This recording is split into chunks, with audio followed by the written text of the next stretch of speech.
The Nokia 8 Sirocco, by far and large the best looking phone HMD Global's come up with. How does it fare? Is it worth buying a phone with last year's chip today?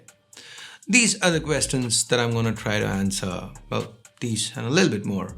But before we get to all that, if this is your first time here or in case you just can't remember, my name's Ash, you're watching C4E Tech, and if you do end up liking what you see, don't forget to subscribe and turn on notifications. Let's now get to the review.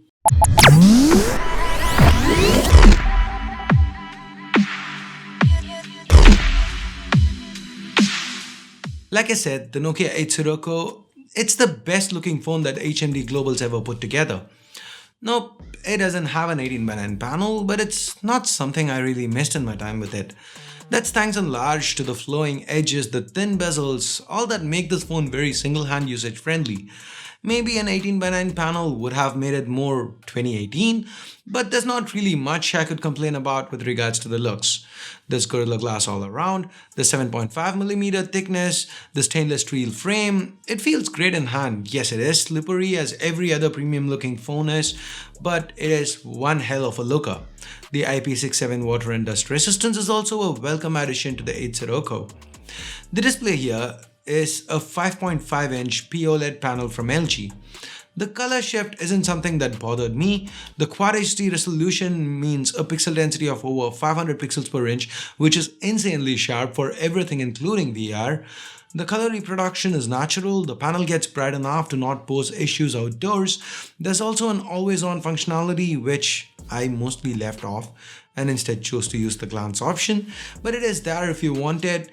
And underneath the hood, we've got the Snapdragon 835 coupled with 6 gigs of RAM and 128 gigs of storage. Now, it's not the 845, but this is something you're hardly gonna notice. Whether it's day-to-day usage or intense tasks like gaming, the 8 Sirocco hardly broke a sweat. The performance was top-notch and there was no throttling issues, there was no overheating. The great performance here is not just due to the strong hardware underneath, it's because the software complements it very well. The Nokia 8 Sirocco currently runs on Android Oreo and is part of the Android One program, meaning it's first in line for firmware updates and security patches. HMD Global over the last year or so have proved to be consistent with security patches and updates, so the fact that their phones are now part of the Android One program, that's definitely a step in the right direction. So the user interface here, as you can see, is stock. Everything is fast and snappy, you rarely see slowdowns, crashes or lag. The 8 Sirocco was just a joy to use in my time with it. Now, given the amazing performance and high resolution display, I was a little worried about the relatively puny 30 to 60 mAh battery capacity. But that was an unfounded worry because there is yet another area where HMD Global delivered. In each of the 10 days that I spent with this phone as my primary driver, it managed to last all day on a single charge very easily. I usually ended my days with at least 20 to 30% left in the tank. My routine involved 10 to 15 minutes of camera work, a couple of hours of audiobooks via Bluetooth, a couple of hours of calls via Bluetooth, a lot of push notifications in the form of mails, tweets, etc., some mild gaming and video streaming for about 30 minutes. And with this kind of usage, it was very easy to get through a day on a single charge. If you kind of need to plug it in, then there is support for fast charging that lets you go from 0 to 50 in about 30 minutes. And there's even support for wireless charging should you want it. Now, while the Nokia 8 runs on an almost stock build of Android, there are certain apps that HMD Global's customized. The one that's most important, the one that's worth talking about here, is the camera app. The Pro mode in particular is quite intuitive. It lets you control a bunch of options and get the best shot possible. The Boti mode returns and lets you shoot with both the front and back cameras at the same time. The experience from a software point of view is great. From a hardware point of view though, we have a dual camera setup to the back, a primary 12 megapixel f1.7 and a secondary 13 megapixel sensor with a telephoto lens and an f2.6 aperture. Now, under good lighting conditions, the pictures turned out nice and crisp. The color balance was on point. Macro shots especially turned out really good. The sharpness and detail levels were great. The bokeh was awesome given the f1.75 aperture.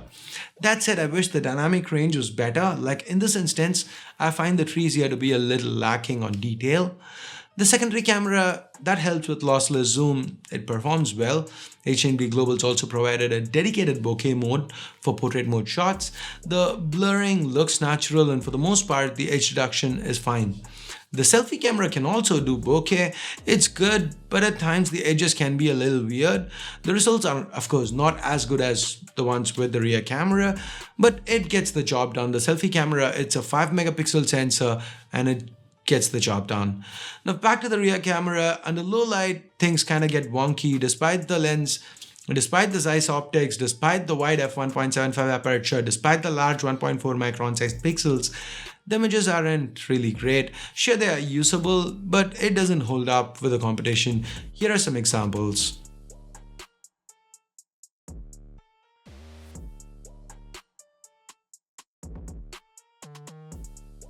Now the low light performance is something I'd put on par with the OnePlus 5T. But even then, there are some caveats. For example, the 8 Sirocco has a huge shutter lag. It takes about 4 seconds to click a picture under low light. Now, anyway, moving on, this phone can also shoot 4K videos at 30 frames per second. We have electronic image stabilization for stability, but it works only at 1080. The mystery here is, why does this camera not have optical image stabilization? The original Nokia 8, which as of today costs about half of this one, did have OIS. Anyway, the quality of the 4K video itself is really good. It's super sharp, has vivid colors. The dynamic range is a bit off, just like with still images. And here's a 1080p clip showing off EIS. There's a bit of a crop and a visible drop in sharpness as well. So overall, the camera is not bad, but at this price segment, it feels woefully underspec. Now, it's not just the camera. There are a few other questionable choices that HMD Global's made with the 8 Sirocco. For example, the single speaker font at the bottom. That's awesome. It's loud, it's clear, but I really wish they'd gone with stereo setup.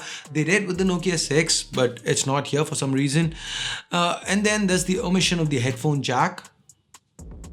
It is what it is. Micro SD. Now this one, given the 128 gigs of storage, I guess it's a little understandable.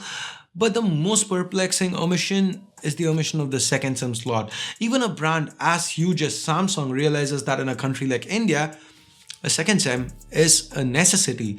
If you rewind the clock a few years, you'd notice LG, Samsung, HTC, all brands were selling single SIM flagships in India.